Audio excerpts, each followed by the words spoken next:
아멘.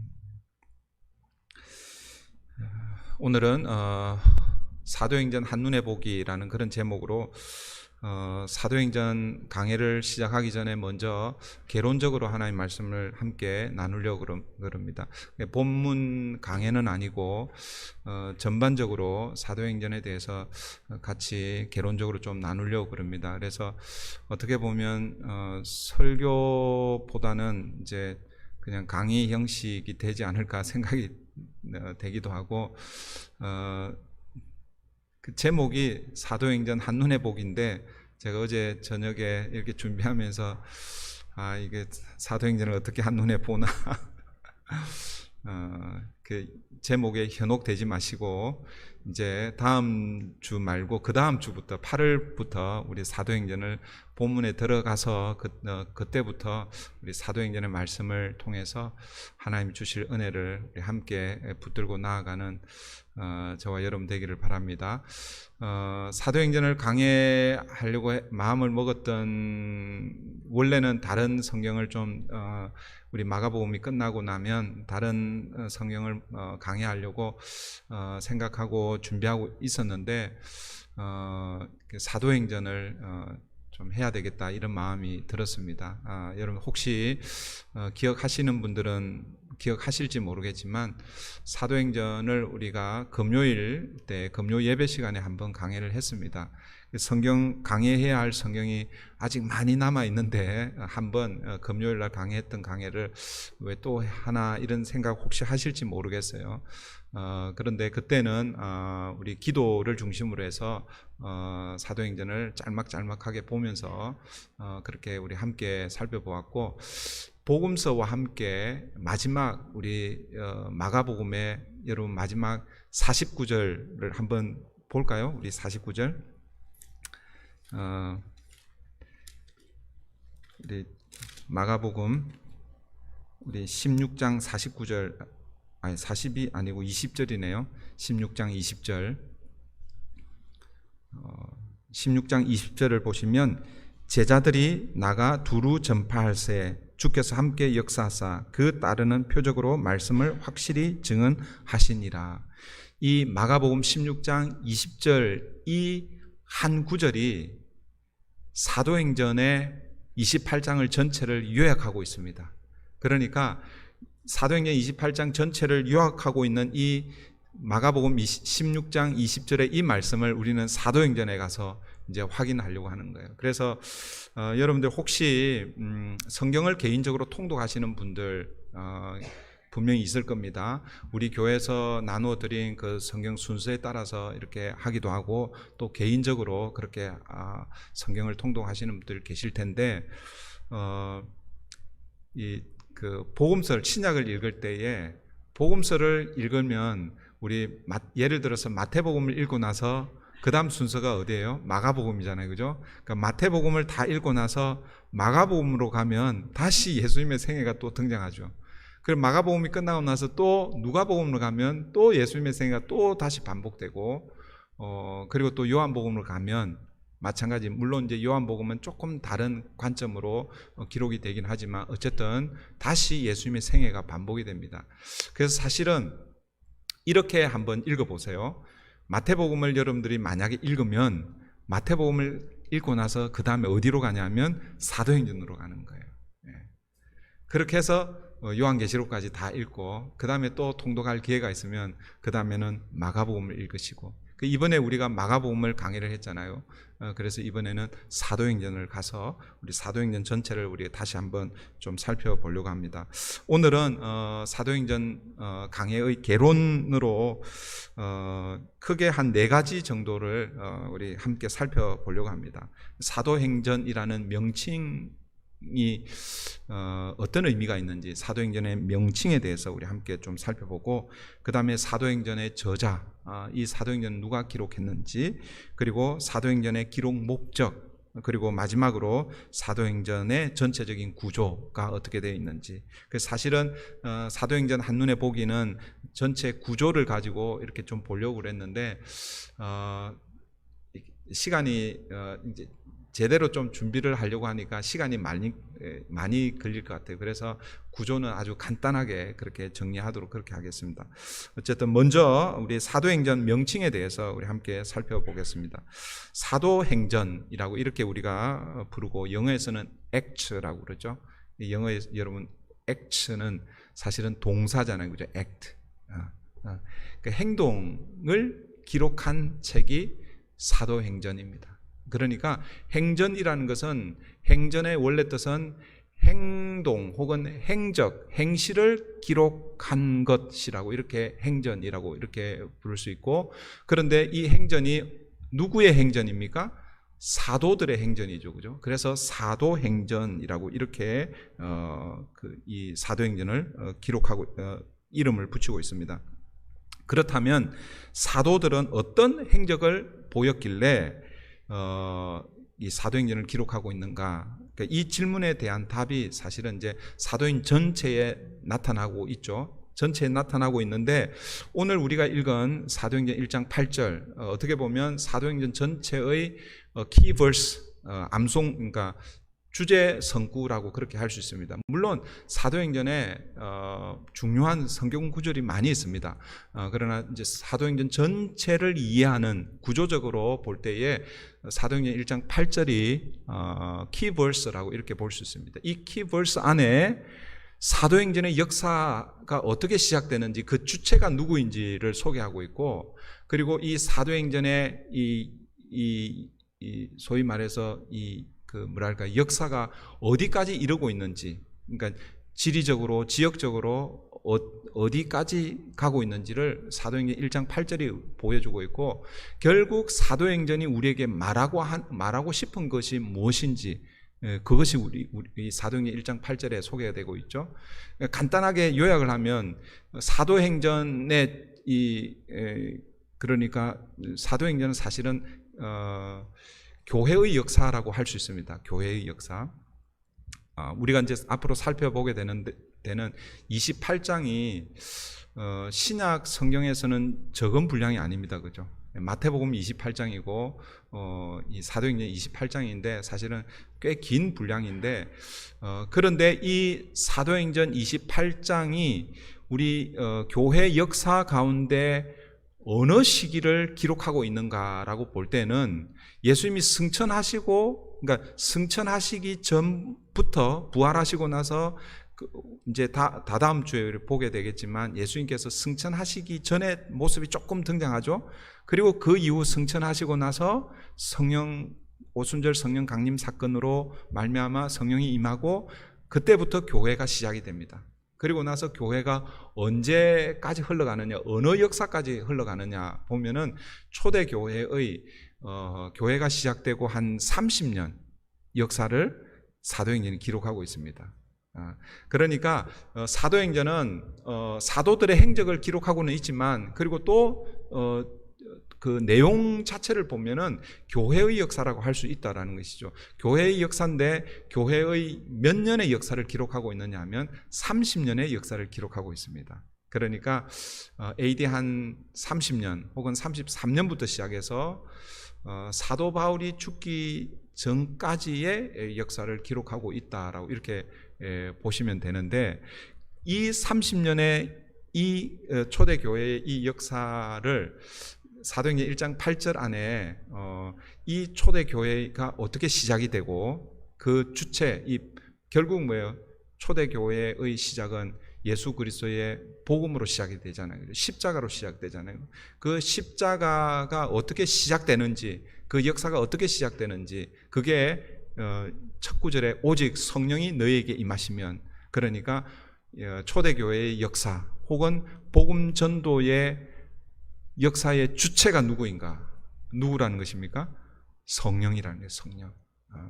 이게 사도행전 1장 8절에서 가장 중요하게 우리에게 알려주고, 그러면 복음 증거의 주체, 성령이 주체인데 그러면 성령이 그 일을 하시는가? 그렇지 않습니다. 물론 성령이 그 일을 하시지만 누구를 통해서 그 일을 하시는가? 누구를 통해서 그 일을 하십니까? 성령이 너희에게 임하시면, 너희가 뭐예요? 성령의 능력을 받아 이제 초대교회의 역사를 이루어가는, 복음 증거의 역사를 이루어가는 그 일들을 감당하는데, 여기서 이 너희는 1차적으로 예수님의 제자들, 사도들을 일컫습니다. 그렇지만 이 사도들의 기초 위에 무엇이 섭니까? 교회가 서잖아요, 그죠? 오늘 저와 여러분에게 이 또 사도행전 1장 8절은 너희는 교회를 의미한다고 할 수 있겠죠. 그런 의미에서 오늘 1장 이 8절은 교회에게 주시는 사명이라고 할 수 있습니다. 그 다음에 이제 중요한 것이 뭐냐면 증인, 이 핵심은 뭐냐면 성령이 임하고 그 성령의 능력을 받아 결국 뭐예요? 뭐 하라는 거예요? 내 증인이 좀 되어달라라는 것이죠. 내 증인입니다. 목사의 증인이 아니고, 브릿지 교회의 증인이 아니고, 누구의 증인? 예수님의 증인이 되어달라라는 것이죠. 예수님의 증인이 되어달라라는 것은 결국 예수님을 소개하라라는 것이죠. 예수님을 전하라라는 것이죠. 이걸 다르게 표현하면 복음을 전하라라는 것이죠. 그래서 마태, 마가, 누가, 요한 복음의 제일 마지막 부분은 예수님께서 제자들에게 사명을 맡기시는 사명으로 끝이 납니다. 그죠? 그런데 이제 사도행전은 이제 교회의 역사가 시작되는데, 교회의 역사가 시작될 때 그때도 다시 사명을 상기시키고 있습니다. 그게 너희들이 내 증인이 좀 되어달라라는 것입니다. 이 사도들의 증인, 결국 오늘 본문에 보면 사도들의 행적이라고, 아까 이제 여기에서 지금 여기까지 왔는데 사도들의 행적을 기록하는데 결국 사도들이 여러 일을 했을 거예요. 그죠? 그런데 그 여러 일을 한 것 중에 가장 중요한 것은 사도들이 예수 그리스도의 증인이 되어 복음을 전가한 일, 그 일을 기록한 책이 사도행전이라는 것이죠. 물론 그렇다고 해서 순전히 사도들의 행적만 기록된 것은 아닙니다. 다른 또 내용들이 많이 있죠. 또 사도들만 등장하는 게 아니에요. 근데 실제로 여러분들 또 성경을 이제 우리가 살펴보면 예수님의 12사도 중에, 예수님의 12제자 중에 한 제자는 예수님이 잡히시기 전에 탈락했잖아요. 그죠? 사도행전 1장에 가면 그 가룟 유다를 대신하는 새로운 12번째 제자가 세워집니다. 마띠아라는 제자가 세워져요. 다시 예수님의 12제자가 이제 어떻게 보면 새롭게 구성이 됩니다. 그런데 사도행전에 사도들의 행적인데 실제 사도들의 스토리는 많이 나오진 않아요. 이것도 좀 아이러니하죠. 12사도 중에 마띠아는 제외하고 11사도들의 행적이 쭉 나오면 우리가 사도행전, 사도들의 행적을 기록했다라고 이렇게 볼 수 있는데, 실제는 누구를 중심으로 나오냐면 베드로를 중심으로 해서 나옵니다. 그래서 사도행전에는요, 예수님의 12제자 중에 딱 3제자만 나와요. 베드로, 요한, 야고보. 그리고 이 야고보는 순교합니다. 순교하게 돼요. 그 다음에 이제 요한은 사실은 요한 독자적으로 어떤 행적이 나오지 않아요. 항상 누구와 함께 나와요? 베드로와 함께 나와요. 그렇게 보면 사실은 사도행전, 사도들의 행적을 기록하고 있는데 실제는 누구를 중심으로? 베드로를 중심으로 기록을 하고 있고, 그런데 또 베드로도요, 여러분들 이제 사도행전을 쭉 읽어보시면 알겠지만 초반부에는 베드로가 중심이 되어서 쭉 나옵니다. 그런데 10장을 넘어가면 그 다음부터는 베드로가 잠시 사라져요. 베드로가 사라졌다가 사도행전 15장에 예루살렘 회의라는 게 있습니다. 그때 잠깐 등장하다가 그 다음에는 거의 베드로는 나오지 않아요. 누가 사도행전 후반부를 이끌어 나가느냐? 누가 이끌어 나가요? 사도 바울이 이끌어 나가죠. 근데 사도 바울은 우리가 볼 때, 우리가 다른 예수님의 제자들은 예를 들어서 베드로를 부를 때도 사도 베드로라고 이렇게 잘 안 불러요. 그죠? 그냥 베드로라고 이렇게 부르잖아요. 그죠? 우리가 사도에 익숙한 거는 사도 요한이라고 좀 익숙하게 그렇게 부르고, 그 외에 예를 들어서 다른 제자들 사도 도마 이렇게 안 부르잖아요. 그죠? 사도 야고보 이렇게 사실은 잘 안 불러요. 사도의 이름이 가장 익숙한 사람이 누구예요? 바울이에요. 바울. 예수님의 직제자도 아니고, 그리고 11번, 그러니까 12번째 사도행전에서 이렇게 투표로 이렇게 뽑을 때, 그때는 아직 뭐예요? 바울은 바울이 아니라 사울이었고, 오히려 유대교를 핍박하는 그런 사람이었죠.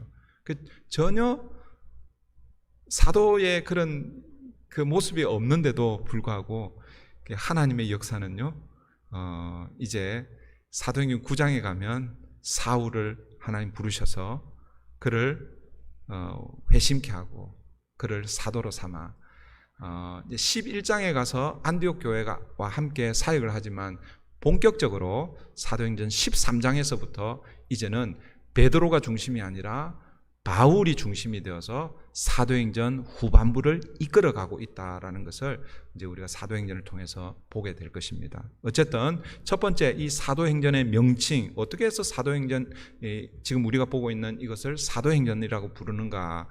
사도들의 행적을 기록한 책이라고 해서 사도행전이라고 이렇게 부르는데, 사도행전의 행적이 뭐 다양하게 많이 있을 텐데 결국 내 증인이 되어 달라.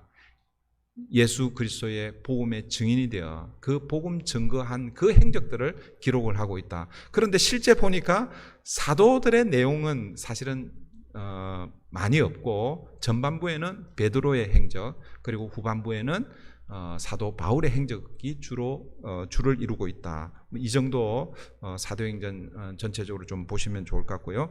그 다음에 사도행전의 저자입니다. 사도행전의 저자는 누구인가? 신앙생활을 좀 하신 분들은 대부분 다 아실 거예요. 원래는 누가복음을 강해하고 나서 그 다음에 사도행전을 강해하는 것이 순서에는 더 맞습니다. 그 말은 뭐냐면, 이 사도행전의 저자가 누구이냐면 누가입니다. 그러니까 누가 사도행전을 기록했는가? 누가 기록했다고요? 누가가 기록했다라는 것입니다.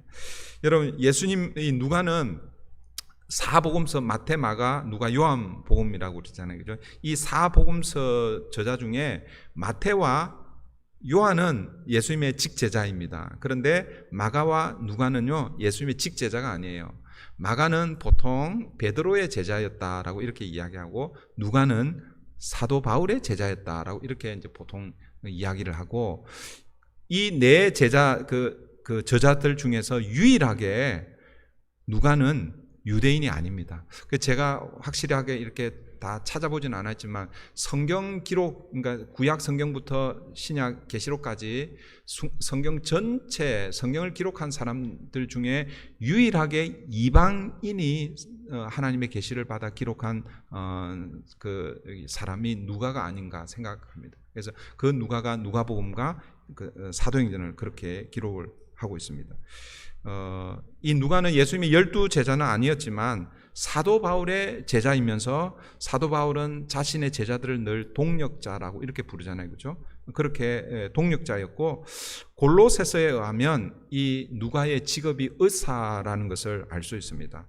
그리고 누가는 누가복음 1장 그 서두에서, 그리고 또 우리 그 사도행전 1장 그 서두에서도 보면 굉장히 역사에 관심이 많은, 그래서 대부분의 학자들은 의사였지만 역사 학자였고, 그리고 또 아주 그 고등교육을 받은 그런 인물이 누가였을 것이다, 누가였다라고 이렇게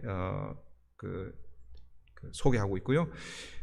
이 누가는요, 자신의 그런 그 역사적인 어떤 그런 식견을 가지고 예수님의 생애와 초대 교회에 대한 이야기를 기록을 했습니다. 그러니까 예수님의 생애에 대한 기록이 바로 누가복음이고, 그 다음에 초대 교회의 역사에 대한 기록이 사도행전이라고 할 수 있겠죠.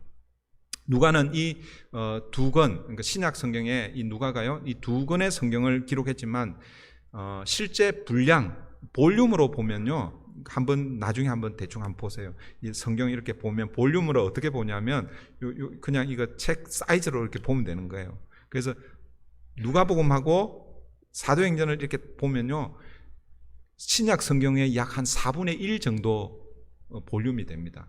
그러니까 권수로 보면 사도 바울이 제일 많이 썼죠.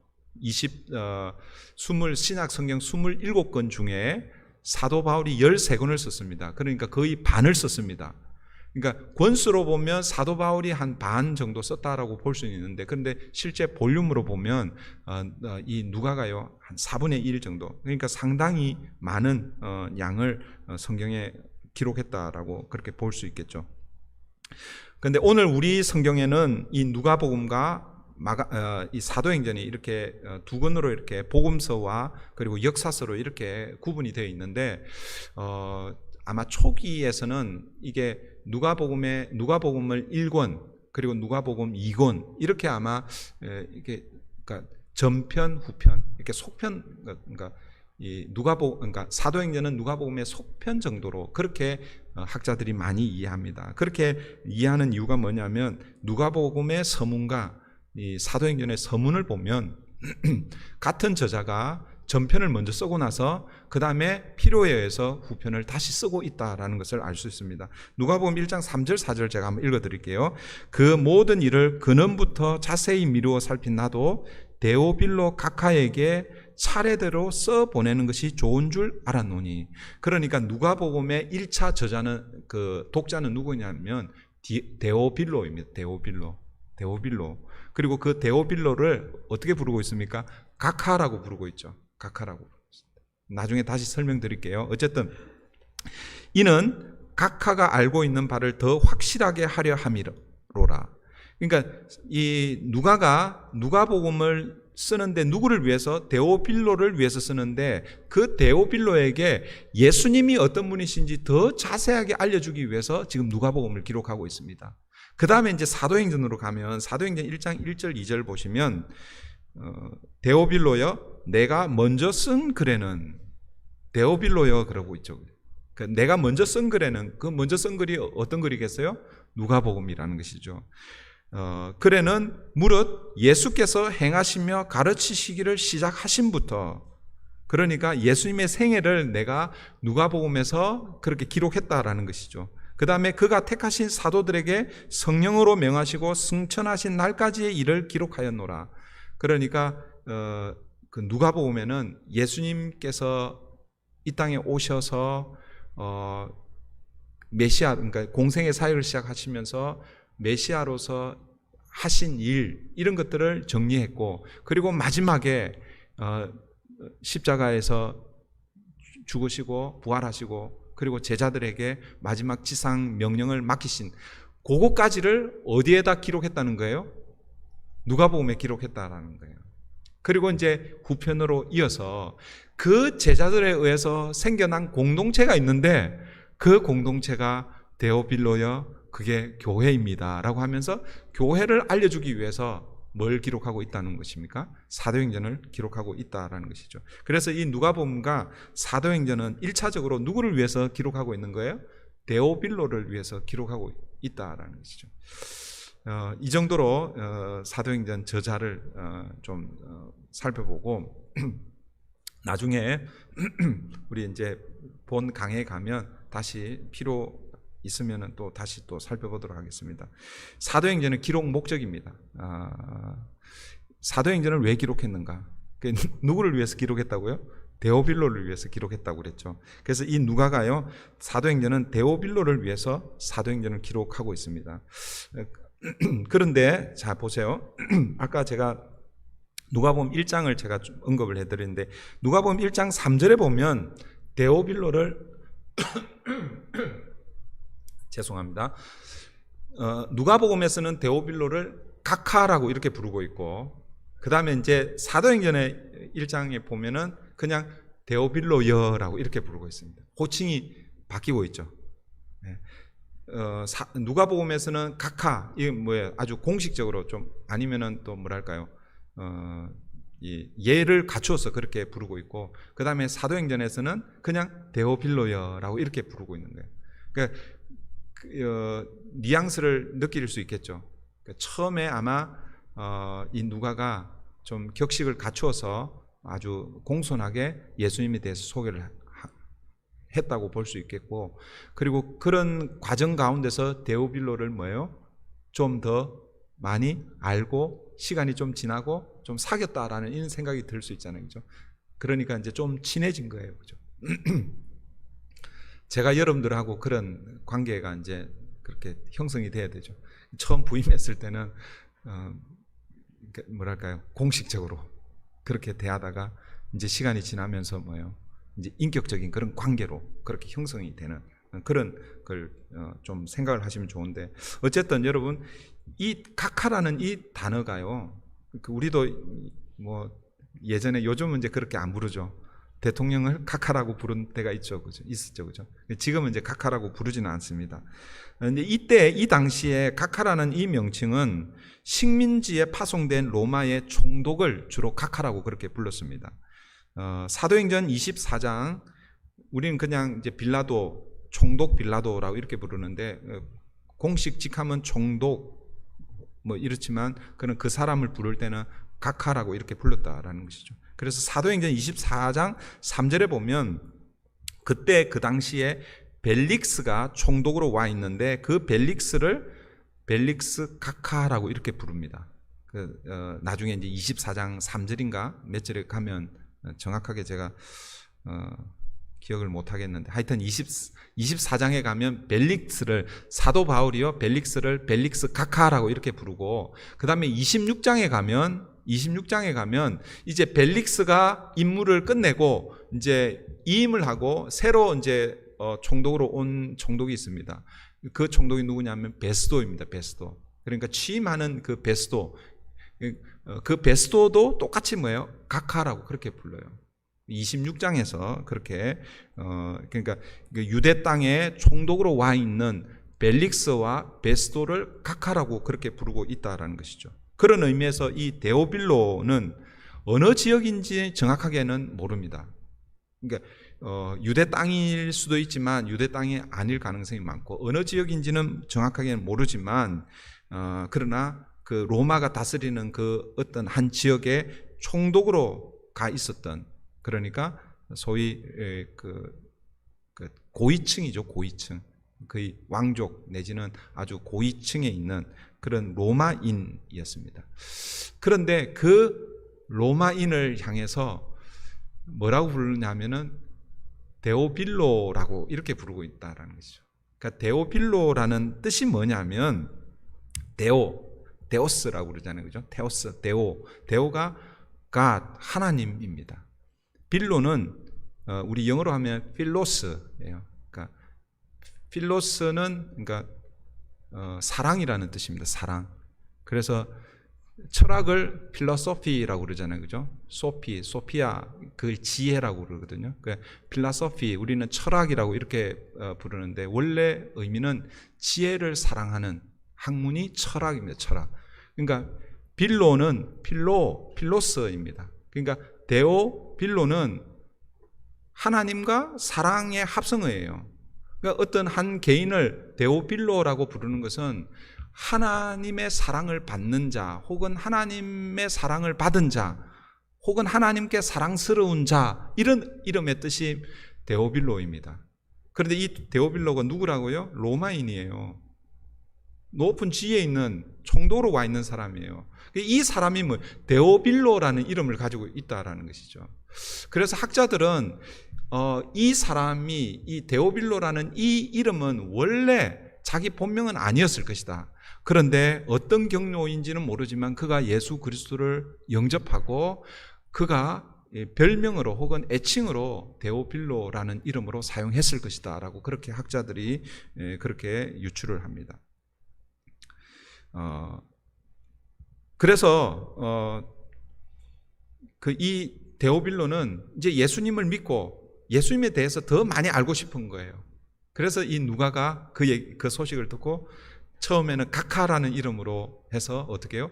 누가복음을 써서 보내고, 그 다음에 어느 정도 시간이 지나고 나서 이제는 좀 친해진 것 같아요. 그래서 데오빌로여라고 하면서 이제는 교회의 공동체를 지금 데오빌로에게 소개해주고 있는 거예요. 그렇게 하기 위해서 쓴 것이 뭐라고요? 사도행전인 거예요. 그러니까 사도행전 기록 목적은, 첫 번째는 누구에게? 데오빌로를 위해서 기록하고 있다라는 것입니다.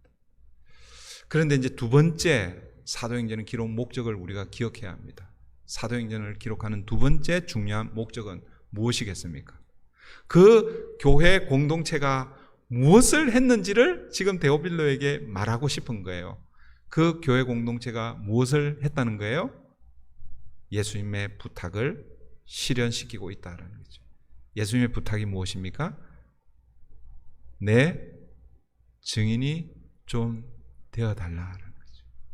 그래서 로마스가 아니고 사도행전 1장 8절 다시 오직 성령이 너에게 임하시면 너희가 권능을 받고 예루살렘과 온 유대와 사마리아와 땅끝까지 이르러 내 증인이 되리라. 그러니까 사도행전의 기록 목적은 뭐 다양하게 말할 수 있지만 크게 두 가지 여러분 기억하시면 좋겠습니다. 첫 번째는 데오빌로에게 예수 그리스도를 통해서 생겨난 이 교회 공동체, 이 공동체가 어떻게 시작되고 어떻게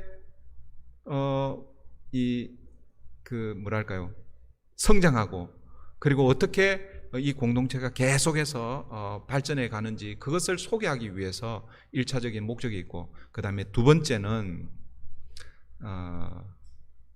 내 증인이 되어 달라는 이 예수님의 이 당부를 사실은 데오빌로에게 어떻게 보면 감히 지금 부탁하고 있는 것이죠. 그런 차원에서 이 데오빌로는 아까 제가 그런 얘기했습니다. 로마의 식민지를 총괄하는 한 사람, 총독이라고 했죠, 그죠? 그런데 그 총독의 진짜 이름인지 아닌지는 모르지만 그 이름이 데오빌로인 거예요. 데오빌로가 무슨 뜻이라고요? 하나님께 사랑을 받은 자, 하나님의 사랑스러운 자. 오늘 저와 여러분이 누구입니까? 데오빌로인 거죠. 그런 의미에서 사도행전의 기록 목적은 오늘 저와 여러분을 위해서 기록하고 있고, 그리고 예수님의 마음을 우리에게 보여주고 있는 것이죠. 뭐라고요? 내 증인이 좀 되어달라라는 것이죠. 마지막으로 사도행전의 구조를 우리가 함께 보겠습니다. 사도행전의 구조를 다양하게 설명드릴 수 있겠지만 또 복잡하게 또 설명할 수는 있겠지만, 가장 일반적으로 사도행전 28장 구조를 보면 가장 일반적으로 아까 제가 설명을 다 드리긴 했는데 사람, 인물을 중심으로 사도행전을 이렇게 구분을 할 수도 있습니다. 인물을 중심으로. 그 다음에 두 번째는 지역을 중심으로. 우리가 마가복음을 강의할 때 계속해서 제가 가끔씩 그렇게 얘기했잖아요, 그죠? 마가복음은 지역을 중심으로 해서 첫 번째 갈릴리 1장 1절부터 8장 26절까지가 갈릴리를 중심으로, 그 다음에 8장 27절부터 10장 51절인가 하여튼 10장 마지막까지가 From Galilee to Jerusalem, 갈릴리로부터 예루살렘으로 올라가는 그 여정의 기록이고, 그 다음에 11장부터 16장은 예루살렘에서의 일주일, 그리고 예수님 부활하신 마지막 부활하신 것까지. 그렇게 해서 마가복음은 갈릴리, 그 다음에 갈릴리에서 예루살렘, 그 다음에 예루살렘, 이렇게 구조를 이렇게 볼 수가 있는데, 사도행전은 두 가지를 볼 수 있습니다. 첫 번째는 인물을 중심으로 해서 볼 수 있고, 두 번째는 그 마가복음에서 본 것처럼 로케이션, 그 지역을 중심으로 이렇게 볼 수 있습니다. 인물을 중심으로 보는 거는 아까 이제 제가 설명드렸잖아요, 그죠? 전반부에는 누구를 중심으로? 베드로를 중심으로. 그래서 1장부터 통상 한 12장까지를 이렇게 봅니다. 물론 이제 15장에 베드로가 그 예루살렘 공의회 때 그때 나와서 아주 중요한 발언을 하긴 하지만 실제 사도의 행적을 볼 때는 한 12장까지 이렇게 봅니다. 그래서 전반부 1장부터 12장까지는 사도 베드로를 중심으로 예루살렘에서의 복음이 어떻게 증거되는지, 이 예루살렘은 유대와 사마리아까지 이렇게 포함이 됩니다. 그걸 다르게 표현하면 팔레스타인 지역까지 다 포함이 된다고 할 수 있습니다. 그 다음에 13장부터는 사도 바울이 중심이 되어서 이제는 예루살렘이 아니라 안디옥 교회를, 그러니까 예루살렘 교회, 베드로를 중심으로 예루살렘 교회가 중심이 되어서 예루살렘과 유대와 사마리아 지역까지 복음이 증거되는 그 행적을 기록하고 있고, 13장부터는 사도 바울이 중심이 되어서 교회는 이제는 예루살렘 교회가 아니라 안디옥 교회가 중심이 되어서 이제는 뭐예요? 그 팔레스타인 지역이 아니라 이방 지역에 복음이 어떻게 증거되는지를 소개하고 있는 책 13장부터 28장까지 그렇게 사도행전을 크게 두 부분으로 이중 구조로 이렇게 아주 쉽게 분석을 할 수 있고 이게 이제 일반적으로 여러분들이 이해하면 되고요. 그런데 오늘 이제 우리가 읽었던 사도행전 1장 8절을 중심으로 보면 다시 오직 성령이 너희에게 임하시면 너희가 권능을 받고 예루살렘과 온 유대와 사마리아와 땅끝까지 이르러 내 증인이 되리라. 이 말씀에 기초해서 복음이 예루살렘에서 시작해서 땅끝으로 가는 그 지역을 이 사도행전이 그려가고 있다라는 것이죠. 그래서 크게 이 지리적으로 이렇게 구분을 해보면 크게 한 세 부분으로 그렇게 나눕니다. 첫 번째가 1장부터 사도행전 1장부터 7장까지가 예루살렘 중심으로 복음이 증거됩니다. 그런데 이제 1장부터 7장 이제 내용들이 이제 쭉 있죠. 1장은 사도행전 1장은 뭐예요? 성령이 임하기 전 단계의 준비 과정입니다. 그래서 그 준비하는 과정에 크게 두 가지 내용들이 있는데, 물론 이제 예수님이 승천하시는 장면이 있고, 승천한 이후에 제자들이 예수님이 예루살렘을 떠나지 말라는 그 명령에 예루살렘에 머물러 있습니다.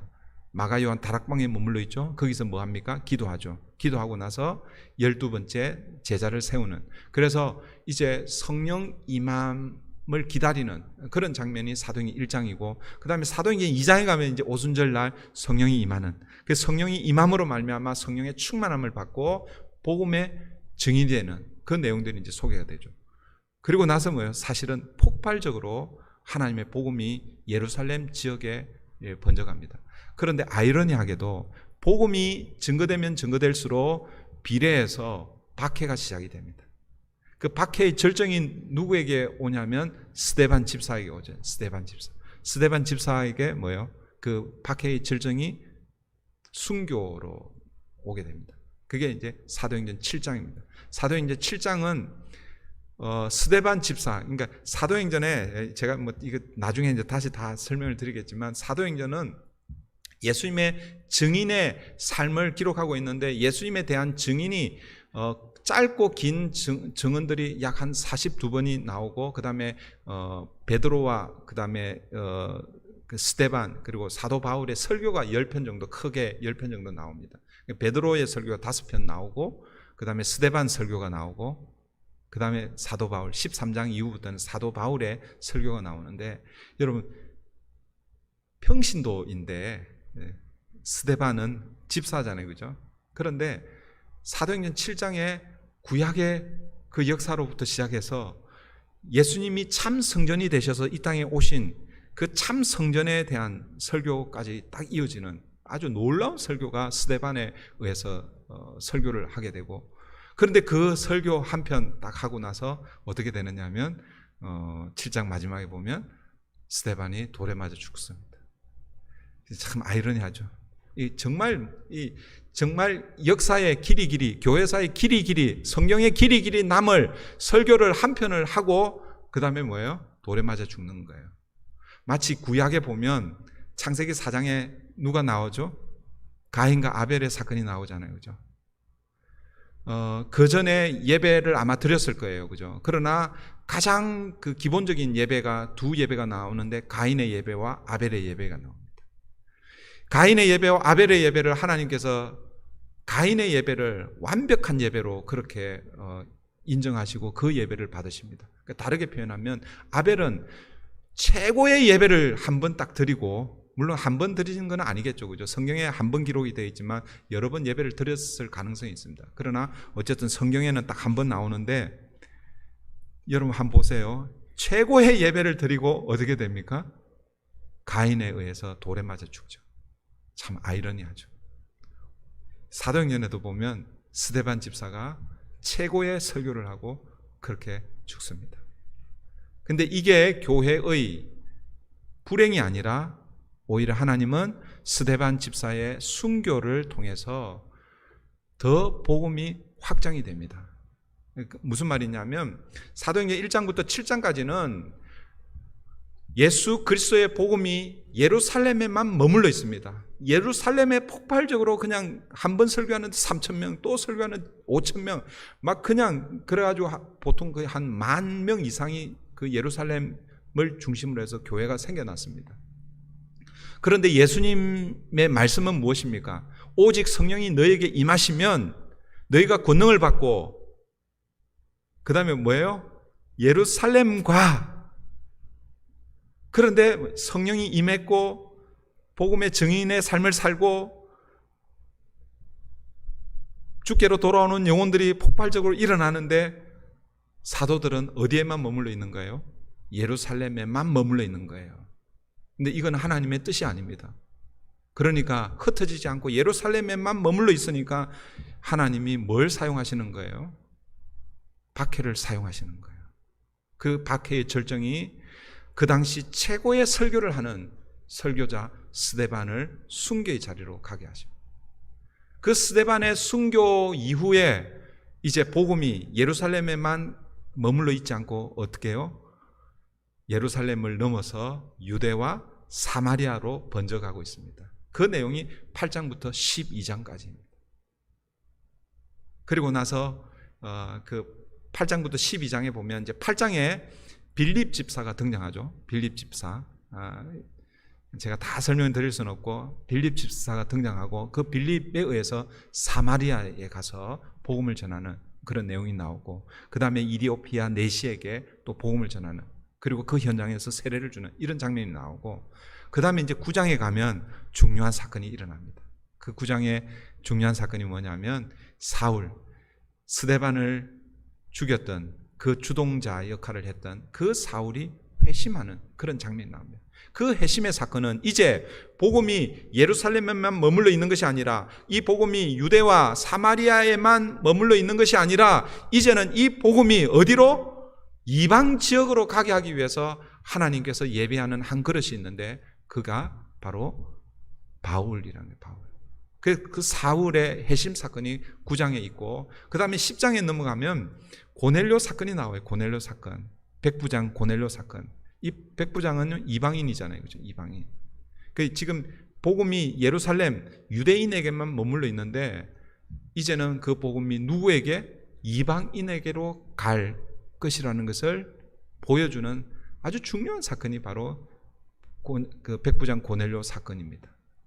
그런데 이 복음이 이방에게 전해지기 전까지 어떤 갈등이 있습니까? 베드로를 통해서 그 갈등을 보여줍니다. 베드로를 통해서 어떤 갈등을 보여주냐면, 하나님께서 부정한 그 짐승을 이렇게 내려 보내주시잖아요. 아니 이거는 우리가 먹지 못하는 건데, 이 그 부정한 짐승은 이방인을 가리키는 거예요. 이방인하고 우리는 상대를 하지 않는데, 그런데 뭐예요? 하나님이 강권적으로 베드로에게 그 음식을 먹도록 합니다. 근데 이 먹는다는 것은 실제로 먹는 게 아니죠. 그 이방인 지역에 가서 복음을 전하는 것이죠. 그런데 아직 이방인 지역이 아니죠. 이방인 지역이 아닙니다. 고넬료에게 가서 복음을 전하는 그 장면이 나와요. 그 말은 뭐냐면 이제 13장부터는 하나님이 예비한 이방인의 사도 바울을 통해서 이제 베드로가 이방인에게 복음이 전해지도록 문을 열어준 그 이방인 전도가 이제는 앞으로 전개될 것을 이 사울의 회심과 고넬료 가정의 이 구원 사건, 이것이 보여주고 있는 것이죠.